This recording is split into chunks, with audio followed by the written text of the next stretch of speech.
Welcome back to the Get Better Perspectives podcast. This is the podcast where we talk about our lives and the things we do to be 1% better today than we were yesterday. I'm joined today by my good buddy Nicholas. Thank you for joining me on today. Eh, Uh, I'm very happy to get to be here. Thank you very much for inviting me. Yeah, dude. So first thing, uh, do you want to say a little bit about yourself and just what you've been up to this year so far? Absolutely.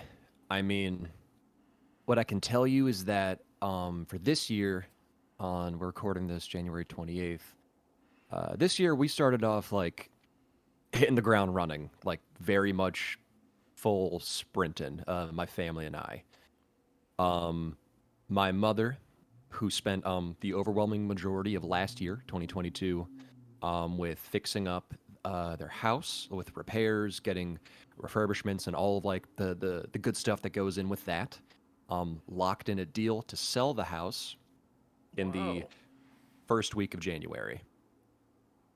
So the stress that went into getting that house together and the work that my brothers and I, my sister and I, my mom and I, that we were all putting in like week after week, like finally came to uh, a nice like closing point. Like, all right, we did it. We did the thing, and it just been just a lot of that.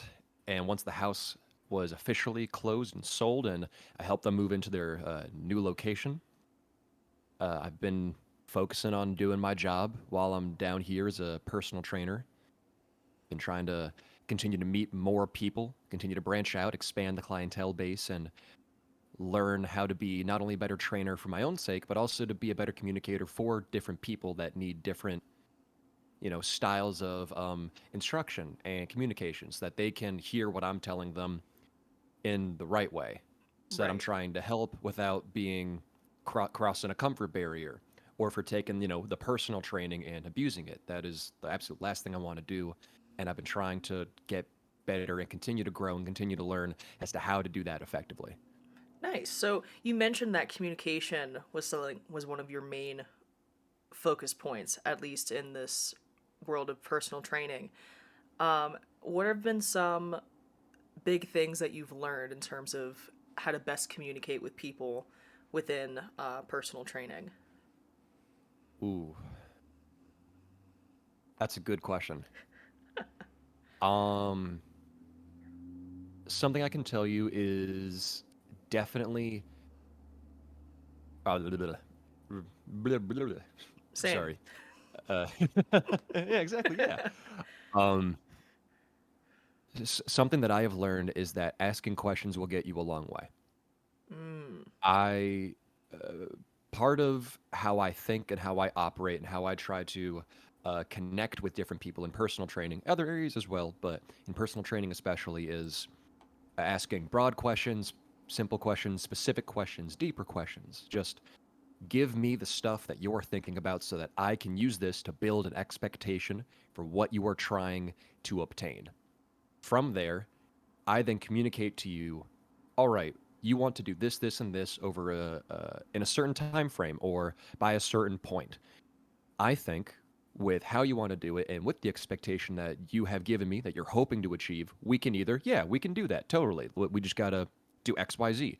Or maybe we can't do it specifically how you're hoping to go through this plan, but we can work on that plan and we can adjust it because I'm all about trying to set a realistic expectation, something that can be achieved, can be attained. I don't like lying to people. I don't like giving them false hope or expectations. And I like trying to give people the information that they need about why we do exercises a certain way, why you eat a certain way, why you need to sleep, drink water, all of that good stuff. absolutely. And like and how it can benefit you rather than just saying, "Yeah, do this." And then I stand there and watch in the corner like a weirdo.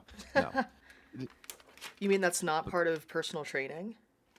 Oh, it absolutely is. Yeah, I'll just perch on one of like the door frames, just observing. Like, all right, dance for me. No, but a big thing about communication that I've learned is ask questions and people will answer. To put a little bow on it, if you will. So, in terms of asking questions and you say people will answer, have you found that the answers tend to be truthful or more so half truths? Ooh, another good question.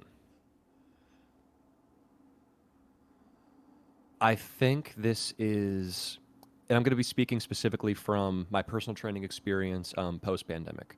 I Okay, have some experience before the pandemic, which was very limited, but I'll be speaking specifically on the experience I'd gotten after pandemic. groovy.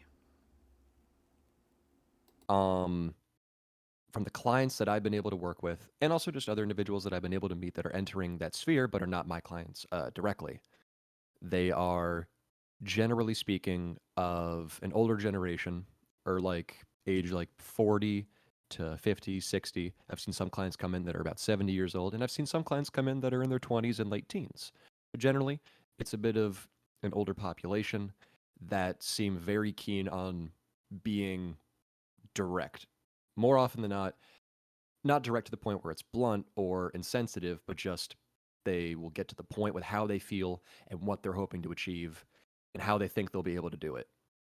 Sometimes I'll, and about, you mentioned half truths specifically, and I'm glad that you did because there are times when in conversation I'll still listen to try and detect if there might be, you know what I mean?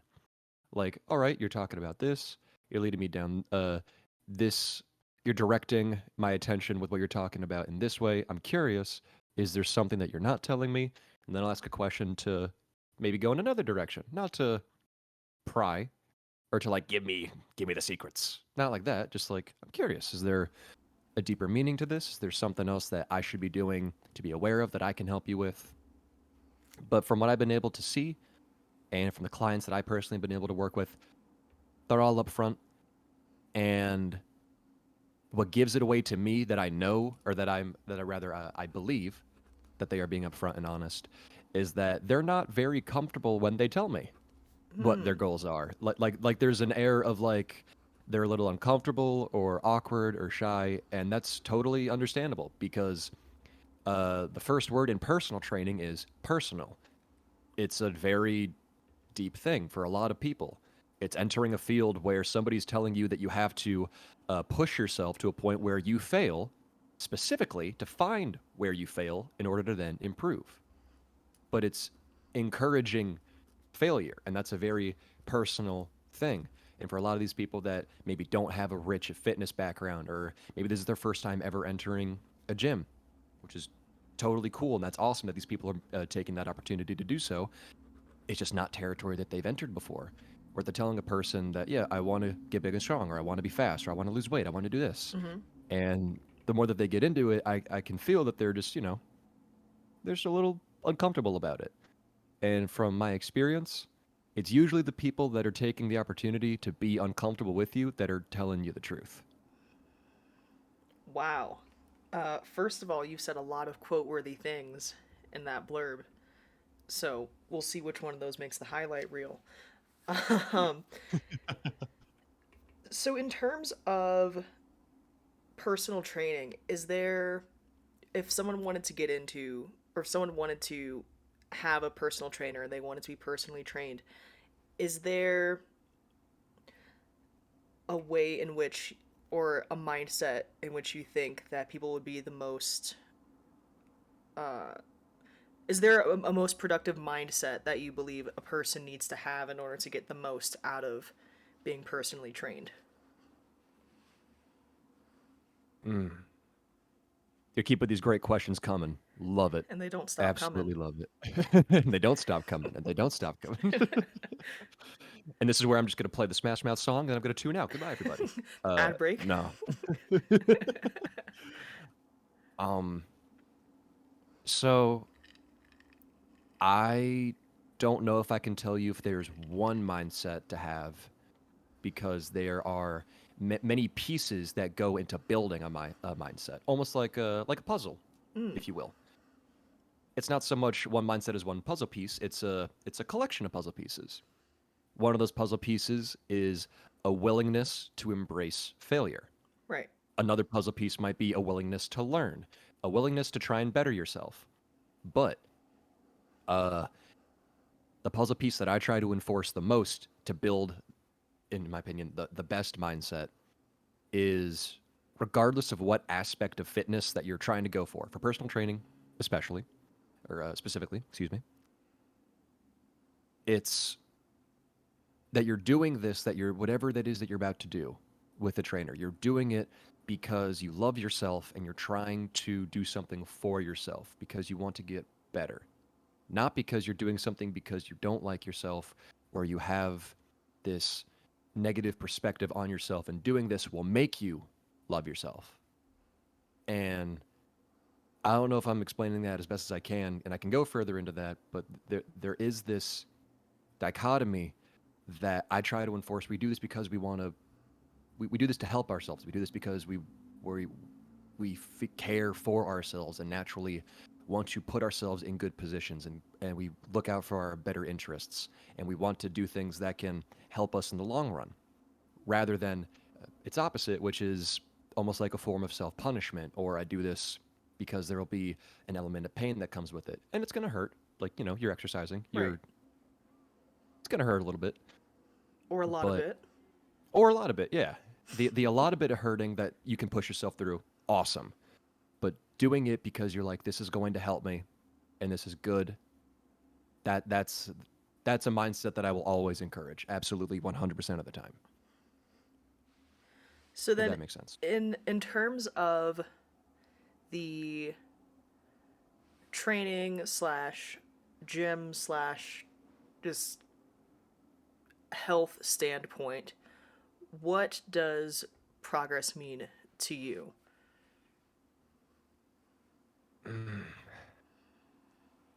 So here's the thing. I have been trying to find a way to phrase my answer in any way, shape, or form that does not include the word progressing. Okay. I mean, like when I try to find my definition of it, it's like, yeah, it's like, it's like when you're progressing a lot. No, dang it. I will Um, give you half credit though for trying. yes. Let's go. Young partial credit, newest rapper in the game. No. What I can tell you is that I have a very intimate relationship with my self progression and my own understanding of progression. And this might be a bit of a cop out, but I don't know if progress is something I can articulate to its fullest capacity. I feel like progress is something that's kind of transcendental. It's something that it's almost intuitive. It's something that you can recognize when it's happening. And I also think you can trick yourself into going, it's not happening. I think that it's something that requires a large amount of perspective. Because for me, there have been times when I feel like I stagnate and I'm not progressing in one area or another. A big thing for me has been emotional development and, being a good sibling, a good son, a good friend, partner, all these things, and the emotional investment and strength that is required in being in any of these different relationships. And feeling that I'm at a point where I'm like, you know what, I'm not developing at the rate that I want to be at, therefore I'm not progressing. I have fallen into that pit trap, and that is not necessarily how it works. Progress can be a thing that you can be perceptive to, but it's not guaranteed that you'll be perceptive to. Hmm. And it's not to a lack of fault or a lack of trying. It's just it's almost like something that is pushed by the hands of time, and sometimes you'll be able to see it, but because it's something that's moving all around us and through us, it's like the Force. It's it is a deeper felt experience, I guess, and I'm trying to say something that like enriches how I see this without just throwing a bunch of words around that don't actually connect. So stop me if I sound like I'm just rambling. Oh no, you've said a lot of really great things that have unlocked many questions, and I've been taking several many notes in my notepad. Um, one of which is the word perspective, and yeah, just thinking about how your perspective can definitely influence how you view progress.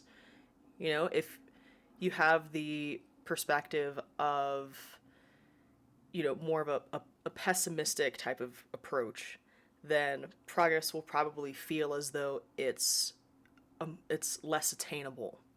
Whereas if you have more of an optimistic perspective, then you could see progress as being something that is more easily attainable. But then you have somewhere in the middle where it's like, okay, there's three sides to one story. You have, like, I guess the pessimistic, the optimistic, and then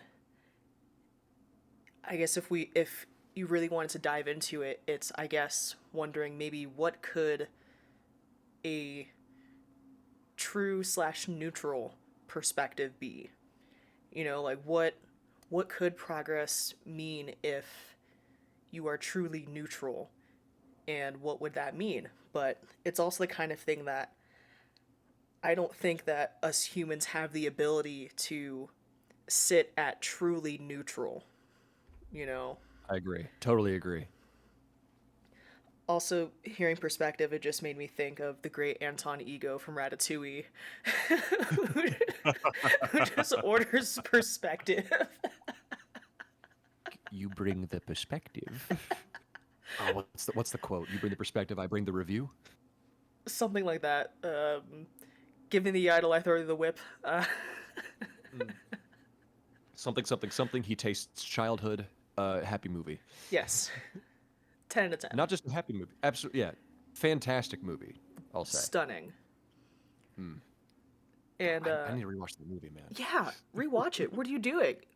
That's your assignment for today or for this weekend. Watch Yeah. Ratatouille. Done. Easy. And Locking it in. I challenge you. Mhm. Gosh, I that's a phrase that, like, always low key makes me giggle. Like, I challenge you, because it's something I would always hear at, like, church camps. Like, that's always something that, like, the youth pastor would say when he's, like, sitting, like, backwards in a chair with his hat on backwards and his tattoos, talking about his life. And he'd be like, "I challenge you when you leave this place." But yeah, watch Ratatouille, and I challenge you to A duel. well, that as well, but I do have a Hmm. trap card, so watch out. Hmm. To see which character you identify the most with, since it's been a while since you've last watched it. Oh, I can tell you off rip, the character I identified with most when I last saw it was Linguini.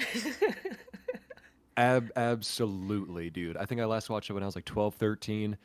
I absolutely felt like the dude that was just trying to figure things out without really knowing what was going on, and he's just in this environment where everyone else seems to know what they're doing, and he's like, Mm-hmm. make the stew. The soup.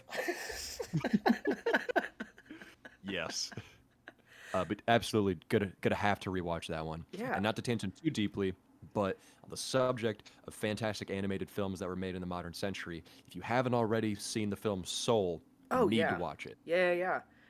That's another Pixar movie that made me cry. Oh yeah. Except it Oh made me yeah. cry at the very end instead of, in the middle or within the Hmm. first 8 minutes, like up when they were speed running the crying. Oh, just bangers after bangers, dude. Truly, like, it's it's kind of unreal how Pixar just keeps knocking them out of the park. And but then every once in a while they release a movie and it's like, "Oh, that was Pixar? That was kind of meh." All right. Yeah. But, It's a very interesting track record.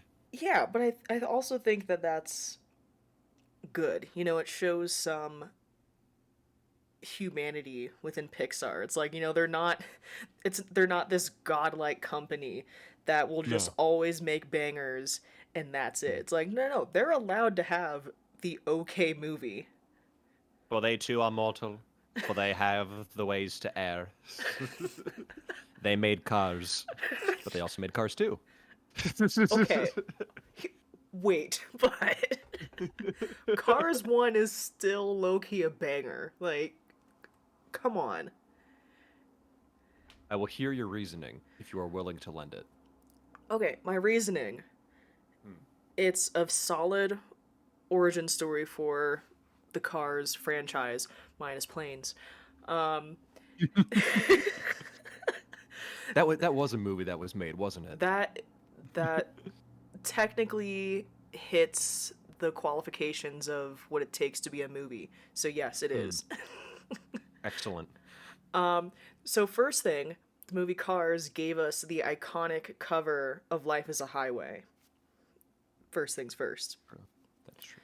Second, you know, it allowed us to get a lot of really solid car jokes out of the way, in such that when they kept getting made in Cars 2 and 3, they kind of weren't as funny because they kind of just threw all of their car jokes into one movie, because I don't think they were expecting that they would be asked to make another.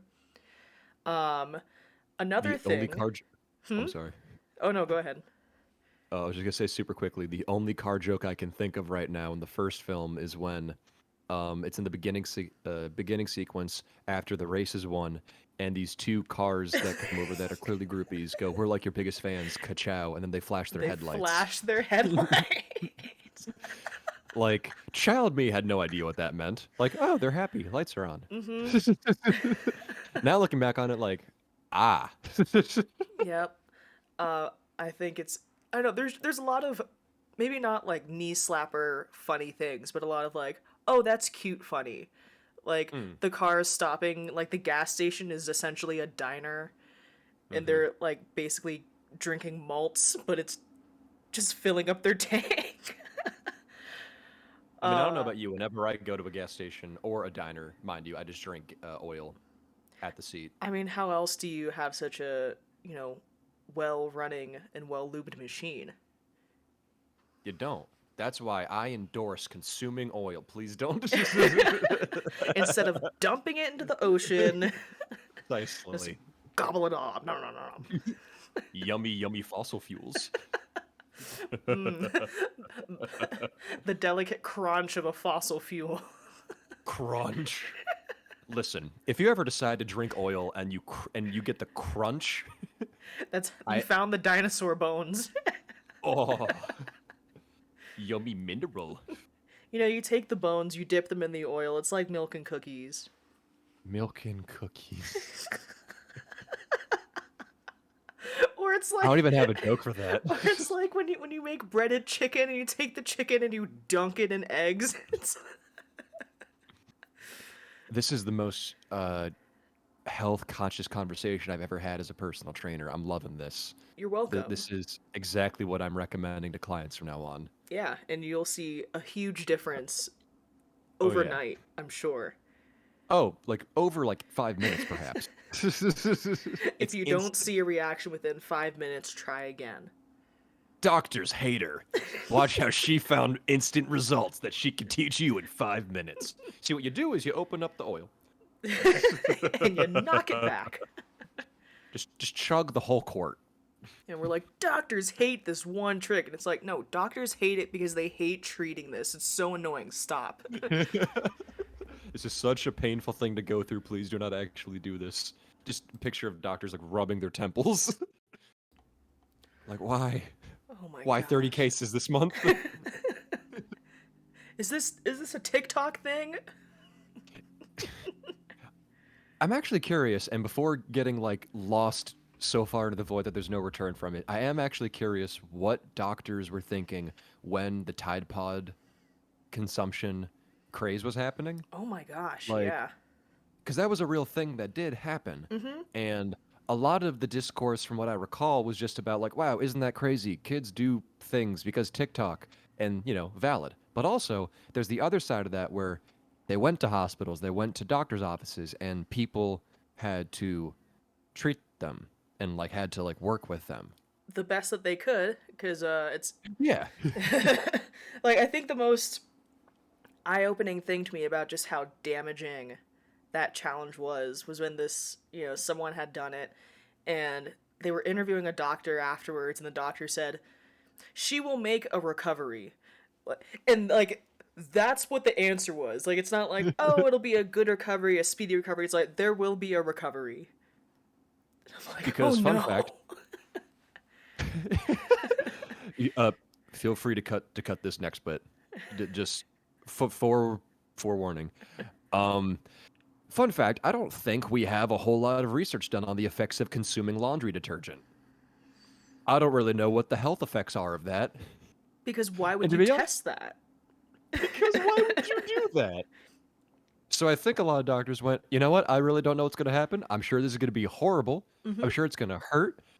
I don't necessarily know precisely what this will do, but maybe I'm wrong. Maybe the science was already there. They're like, oh yeah, if you do this, it's going to do this, this, that, and that, and the kidneys are going to blah blah, and you're going to Yeah, laundry detergent.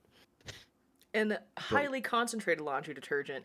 And mhm. it's it's kind of interesting to me looking at the commercials that came out after that Tide tried to do, because Tide was like, "Oh no, our stock, we have to save face," and it's like, no one's angry with you, Tide. Like, no one's mad at you. You didn't do anything wrong by Oh simply no. existing. And they're like, "We have the new child locks put on it," and like in all the ads, it would show like Mhm. babies trying to, just crawling towards an open container, and it's like, this wasn't the issue. It's like, teenagers can open these as well. You just made like more expensive and worse for the planet containers.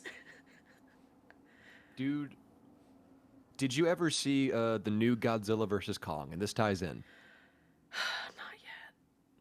Even though I There, reference it so many times. it's a breathtaking film. Awesome time. Very, very fun movie. But the reason why I bring it up in relation to this conversation is because there is a very quick piece of dialogue exchange between some of these kids they're talking to this guy. I forget what his occupation is, but basically they're recruiting another person to help because plot. Hmm. And this dude is, I want to say he's a store clerk, and they're going back and forth, and he's like, why are you gonna get me in trouble? Listen, I wouldn't have sold that laundry detergent to those kids if I knew what they were gonna do with it, okay? And then they just keep going. But like, I was with the friends and I that were watching it, we were like, hey yo, like, Throwaway no, that's line. totally fair. Throwaway line, but actual gold nugget. Like, yeah, I don't think anyone that was selling that laundry detergent would have done it if they'd known what the purpose was going to be for. Hmm. And the film was made like what, 2021, 2022, and the Tide Pod craze would have been like Wasn't that 2019, 19? something like that. Yeah, 18 or 19. Because it was So enough it was time. before lockdown, Mm, and nothing too crazy was going on in the world at the time. Like, it was during one of those quiet, calm moments. So it makes sense why the mm. craze would have, happened Yeah, then. because there's just little enough that anything that blurps up is like, oh, what's that? That's Yeah, interesting. this will fill Yeah, our time. yeah, and our stomachs. The gloopy fluid filling up your stomach. The forbidden pudding pop.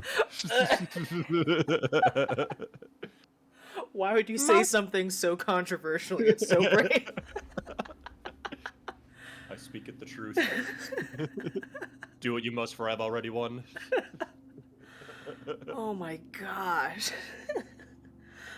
Okay, let me try to bring things somewhat back to reality. Oh, there goes gravity. Um Hey. Oh, there goes Rabbit. there's no Mackay Ah, Pfeiffer. there is no Mackay Pfeiffer. But in reality, where there is Mackay Pfeiffer, Watch out. he Um sees you when you're sleeping. Oh no. He knows when you're awake. He knows when you're a rap god or a rap demon. So spit fire for goodness sake. Oh, you bad one. Oh, we have Um fun. uh Give me a fun fact. Just a fun fact you know. Doesn't have to be about yourself. It can just be, what's your Snapple fact? Oh. Um, did you know that for the very first Friday the 13th movie, um, the director and screenwriter had zero intention of ever making a sequel, let alone using Jason as the next killer? Hmm. Yeah. If you can see this guy right here, Yeah. this poster, my older brother got it for me for Christmas, and it's a Friday the 13th, like, Jason mask with a bunch of quotes and stuff from the movies that, like, make up the design. But The fun fact is that they just wanted to make a movie that literally they watched Halloween, Sean S. Cunningham, the director, and said, "This is cool. I want to rip this off." His words.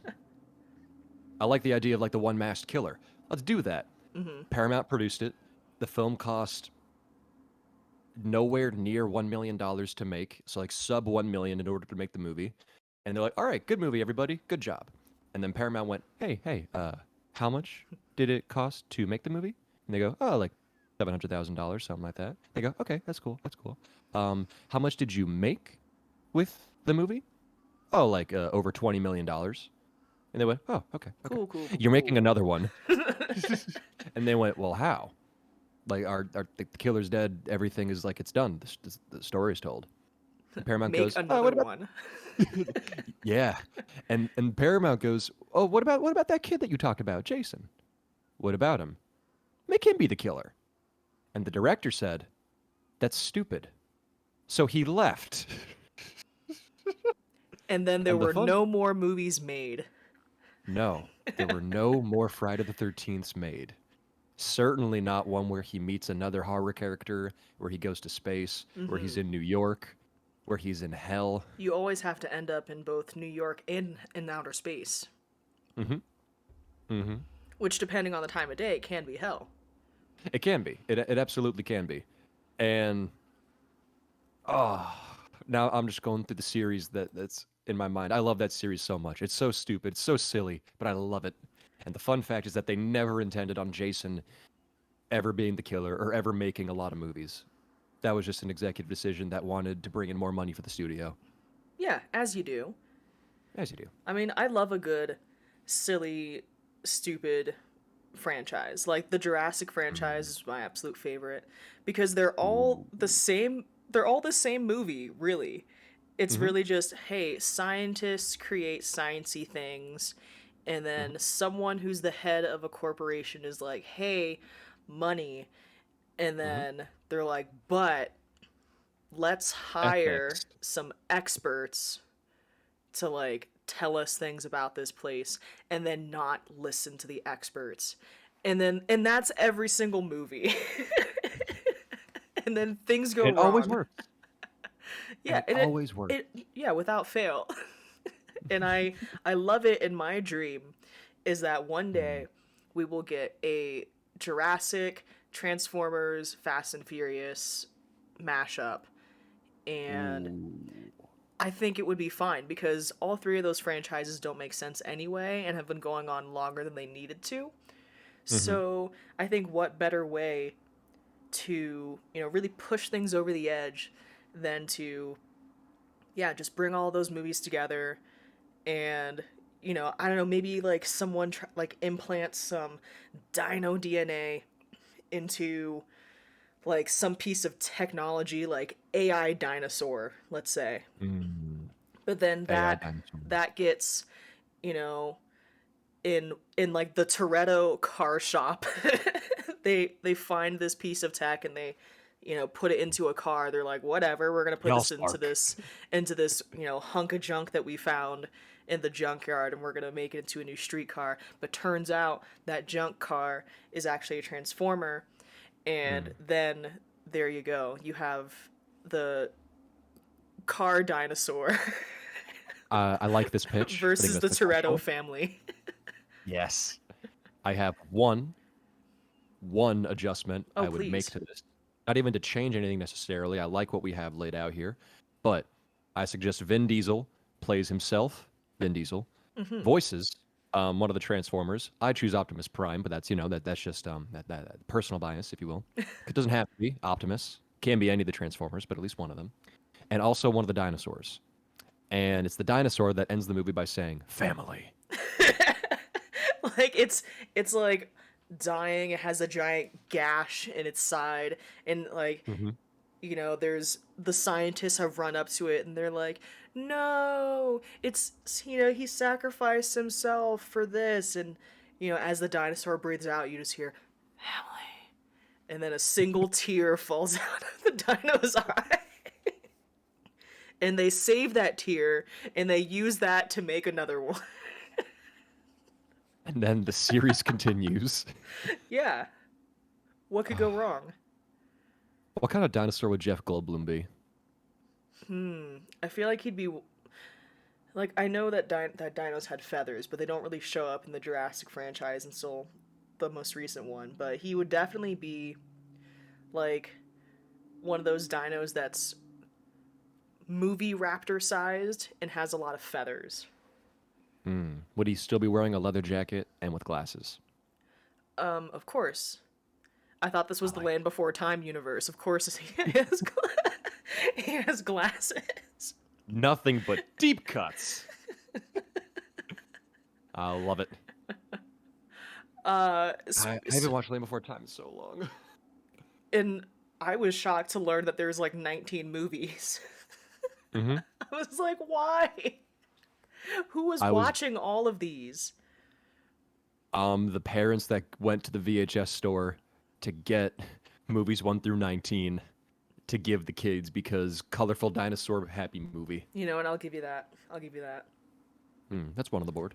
All right, I'm going to hit you with a few rapid fire questions. Are you ready? Heard. Okay. I'm ready. Number 1, name a perfect album. Avondale Bowling Club self-titled. What's the best shape? Triangle. Any particular kind of triangle or just yes, all triangles? All triangles are made equal. 180, Don't tell that to baby. a math technician. Who You was can your do math in the childhood up. crush? Azula from Avatar: The Last Airbender. Great answer. And Katara from Avatar: The Last Airbender. Just every character. And Suki from Avatar Avatar: The The Last Last Airbender. Airbender. And Iroh from Avatar: The Last Airbender.